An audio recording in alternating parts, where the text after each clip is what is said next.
Mais uma vez quero agradecer ao Eterno Deus por esse grande privilégio que nos tem dado de estarmos na sua presença e podemos glorificar o santo nome de nosso Deus. E aqui com esse grande privilégio que nós temos de poder fazer a sua obra, de poder pregar o seu evangelho através dessa emissora, através desse programa Semeadores de Fogo. E eu quero que você leia juntamente comigo, que você abra a sua Bíblia no Evangelho segundo escreveu Lucas. Evangelho segundo escreveu Lucas, é o terceiro livro aí do Segundo Testamento. Você pode abrir no capítulo de número 18 para acompanhar essa leitura.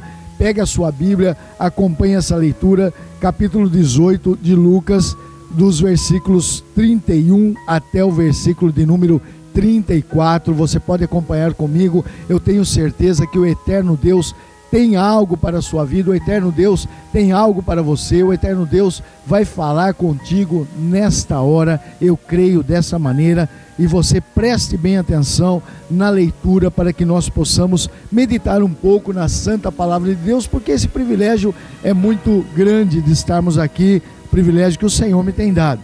Então leia comigo, diz assim, olha: Yeshua, ou Jesus, tomando consigo os 12, disse: estamos subindo para Jerusalém, ou Jerusalém, onde tudo o que foi escrito pelos profetas acerca do Filho do Homem se cumprirá. Ele será entregue aos goim, ou às nações, e ridicularizado, insultado, e cuspirão nele. Depois de o açoitarem, eles o matarão, mas no terceiro dia ele ressuscitará. Entretanto, eles não entendiam nada disso. O significado lhes fora ocultado e não tinham ideia do que ele estava falando. Até o versículo aí de número 35, do 31 ao 34, melhor dizendo, do capítulo de número 18 do Evangelho segundo escreveu Lucas, o médico. E nós vimos nessa passagem que na realidade Jesus já tinha uma presciência, ele já conhecia e já sabia por onde ele estaria passando, qual seria, o seu destino, o seu futuro. Já estava ele ciente de tudo aquilo que ele havia de passar. Mas nós sabemos que na realidade, quando ele chama os 12, já se preparando para o dia da sua morte, se preparando para estar ali em sacrifício vivo, para estar morrendo, logicamente, mas antes disso, sofrendo por mim e sofrendo por você. Jesus já conhecia, Jesus até acaba explicando para que eles não ficassem perturbados quando tudo viesse a acontecer. Jesus explica tudo o que iria acontecer, dizendo que ele seria maltratado, seria ridicularizado, insultado, iriam cuspir nele.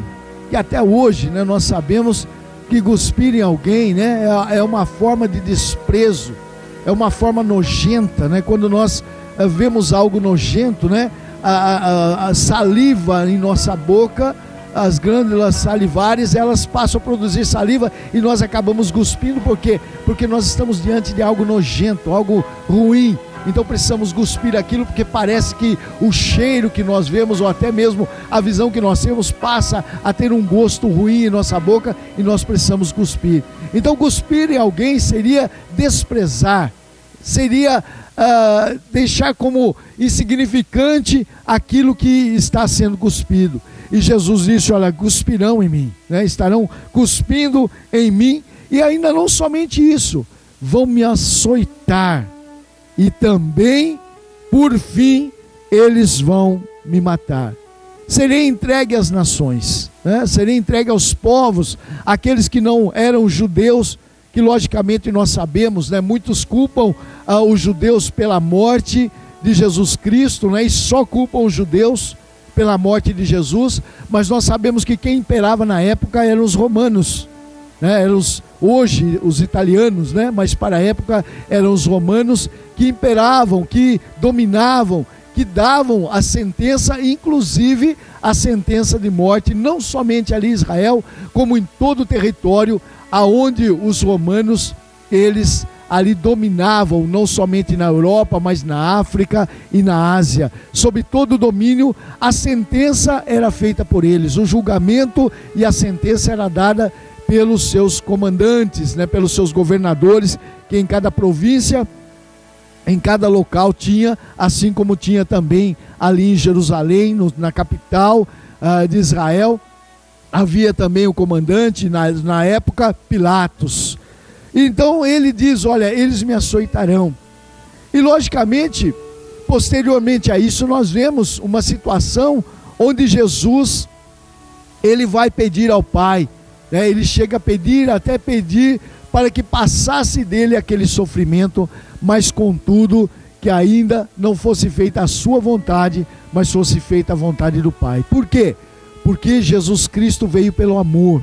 Ele veio para despejar, para demonstrar verdadeiramente o amor para nós, né? Assim como a caridade, ela é a demonstração do amor, que ele é subjetivo, ele não tem, né, aspecto, mas somente ele se mostra quando nós somos caridosos, quando nós temos uma ação digna para provar o nosso amor. Assim mesmo, né? Dizer que Deus ama o mundo, que Deus ama a humanidade, que Deus ama as pessoas, sem haver prova, alguém poderia até duvidar.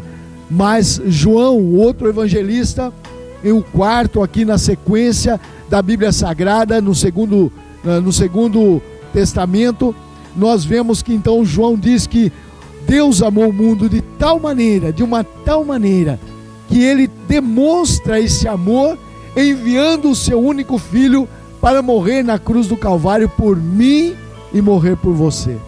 Então veja que João, ele diz que Deus então prova o seu amor, prova quando Jesus vem morrer por nós, vem aqui não somente de palavras, né? Como alguém pode dizer que ama o outro, mas na realidade os seus atos, eles vêm provar que não há amor nenhum. Quando nós dizemos que amamos alguém, nós realmente precisamos provar com atos, precisamos fazer, concretizar esse amor que é abstrato, né? O amor, o sentimento, ele é abstrato, e nós somente conseguimos concretizá-lo para mostrar quando nós demonstramos com a nossa atitude, com a nossa vida, com aquilo que nós fazemos ou deixamos de fazer. Aí então nós vamos verdadeiramente demonstrar o nosso amor. Dizer que eu amo alguém é muito fácil, porque isso é abstrato. Quando principalmente eu demonstro que eu posso amar o meu semelhante, quando ele justamente fizer alguma transgressão, alguma maldade contra a minha vida, e eu poder dizer para ele, olha, está perdoado, eu não tenho algum sentimento por você, porque eu perdoo, eu esqueço aquilo que você me fez, eu compreendo a situação. Aí então verdadeiramente eu posso dizer que eu amo alguém. E assim mesmo fez o nosso Deus para conosco.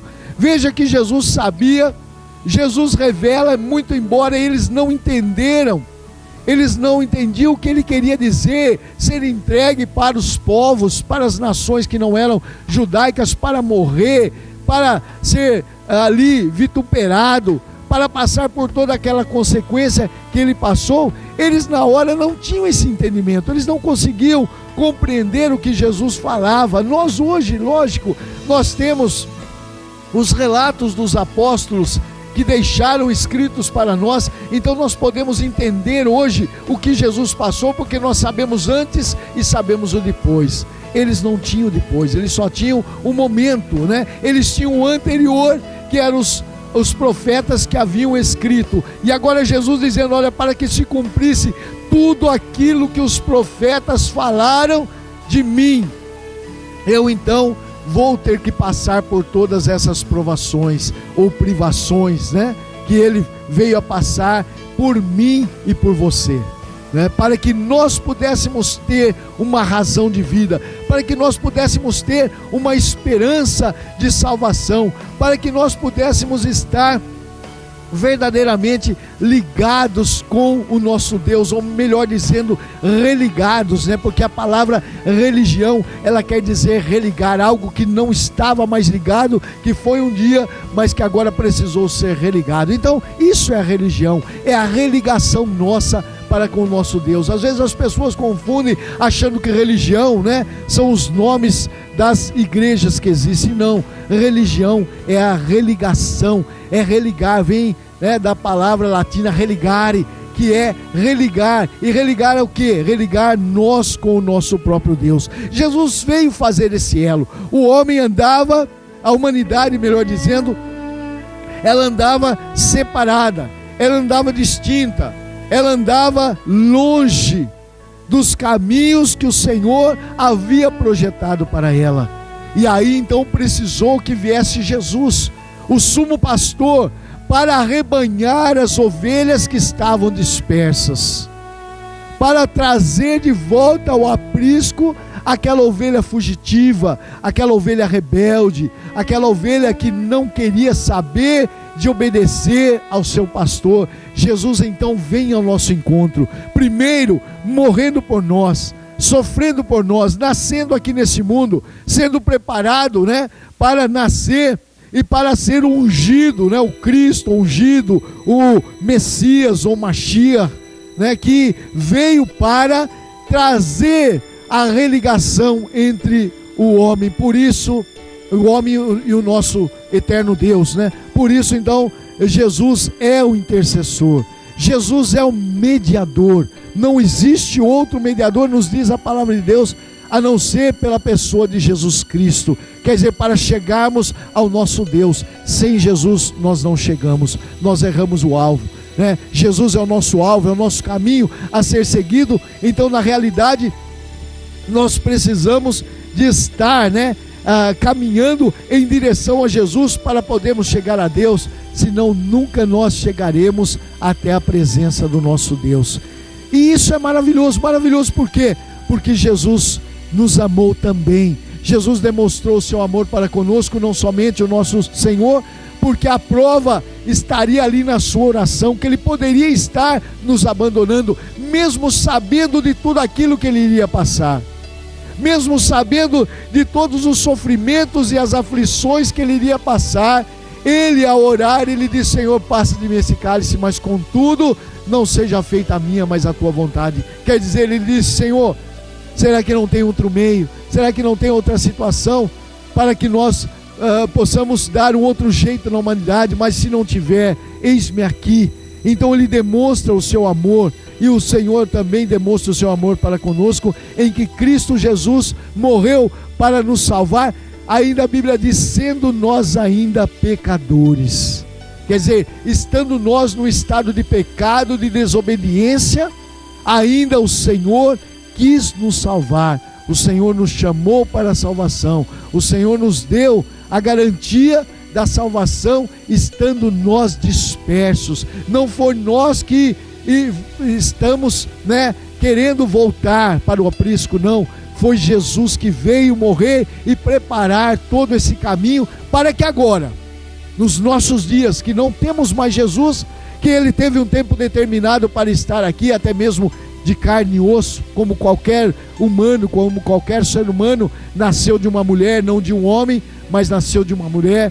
Obra, né, milagrosa, miraculosa, pelo Espírito Santo, obra de maravilha do Espírito Santo, que fez, né, a mulher gerar sem o sêmen masculino, sem que houvesse contato com algum homem, né? Uma obra sobrenatural para dar, né, a natureza de Jesus, para Ele ser totalmente especial, diferente das outras criaturas, com os sentimentos humanos, mas também com tudo aquilo que a eternidade ou o eterno pode trazer sobre Ele. A Bíblia diz que Jesus se despe da sua glória, Ele deixa a sua glória para vir aqui humilhar-se. Ele se humilhou até a forma humana, né? Nem como um anjo que é superior a qualquer humano, né? Como mensageiro, mas ele se desfez até a forma humana e se humilhou, e ainda Paulo escreve que ele foi até a morte, e ainda a morte de cruz, que era uma morte azarada, que era uma morte, né, amaldiçoada, que a própria Bíblia diz que maldito todo aquele que for pendurado no madeiro, e Jesus morre pendurado em um madeiro, né, ali crucificado pelos romanos, pelas autoridades da época, mas ele veio para fazer algo em benefício não próprio, porque o próprio benefício seria fugir daquela hora. O próprio benefício seria morrer talvez de outra maneira e não passar por todo aquele sofrimento que Jesus passou por mim e por você. E ele declara isso, já de antemão, ele faz a declaração para os seus discípulos do que ele estaria passando, né? Ele faz ali uma profecia, ele dá ali uma profecia daquilo que ainda não tinha acontecido, mas que ia acontecer. Embora a Bíblia diz que os discípulos ficaram atônitos, não entendendo o que Jesus estava falando, porque também não compreendiam as profecias bíblicas que eles tanto liam, né, aos sábados na sinagoga, e eles não entendiam toda vez que se falava da pessoa de Jesus Cristo, né, que falava da pessoa do Messias, Jesus como Deus, como Salvador, né, como Senhor Salvador, e agora Messias como aquele enviado, como aquele ungido que vinha para um propósito, um benefício para a humanidade, que vinha para o seu povo. Mas o apóstolo João também diz na sua epístola que ele veio para os que eram seus, mas os seus não os receberam. Porém, a todos quantos os receberam, o Senhor Deus fez, né, deu o poder de serem filhos de Deus, a saber, os que creem no seu nome.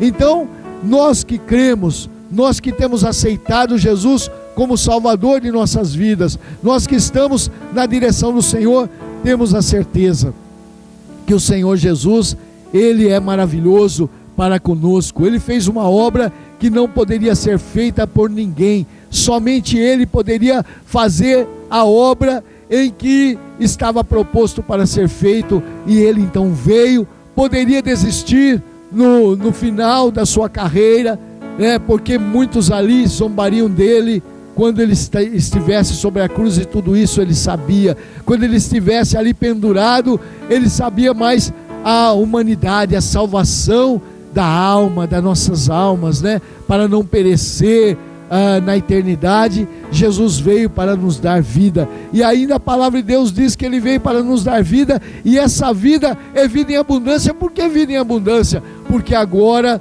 não teremos aqueles que estão com Ele. Jesus proclama que não morrem, né, mas permanecem vivos para sempre, tem a salvação permanente na sua vida, e é isso que Jesus veio trazer para nós, essa vida abundante, essa vida em que não temos mais problemas, agora sabendo que no futuro nós estaremos para sempre com o Senhor. Às vezes é difícil de nós compreendermos, né, porque alguém pode dizer: olha, ninguém foi para o futuro e ninguém voltou para saber como que é do outro lado, para dizer, para explicar como é do outro lado. Então eu talvez não saiba se existe mesmo um ser, né, que nós o consideramos como Deus Criador, o Deus eterno, né? Alguém pode dizer: eu não vi Jesus. Pode ser uma história, pode ser um conto da carochinha, pode ser aí algo, né, que não tenha valor, alguém que inventou toda essa história. Mas eu ainda digo para você, é melhor não arriscar. Por quê?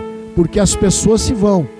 Quantos, né, todos os dias nós passamos, e nas cidades aqui do interior nós temos aí a proclamação dos mortos através, né, de uma folha, em que nós vemos lá fulano, ciclano, beltrano, fulana, ciclana, beltrana, acabaram de falecer. Olhamos para as idades: 5 anos, 10 anos, 20 anos, 30 anos, 50 anos, 80 anos, 90 anos, alguns, mas todos estão na mesma situação, estão partindo.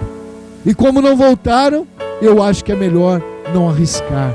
É melhor então nós seguirmos algo por fé. E isso eu digo para você que está em dúvida. Isso eu digo para você que às vezes, muitas vezes, o inimigo de nossas almas coloca, né, na sua mente: olha, isso daí é coisa de homem, isso daí é coisa do ser humano, isso daí é coisa daqueles que não têm o que fazer e acabaram escrevendo algo, pensando algo e acabaram escrevendo, e nós não precisamos seguir, né? Então vamos viver a nossa vida, como diz a Bíblia Sagrada: comamos, bebemos e morramos, né?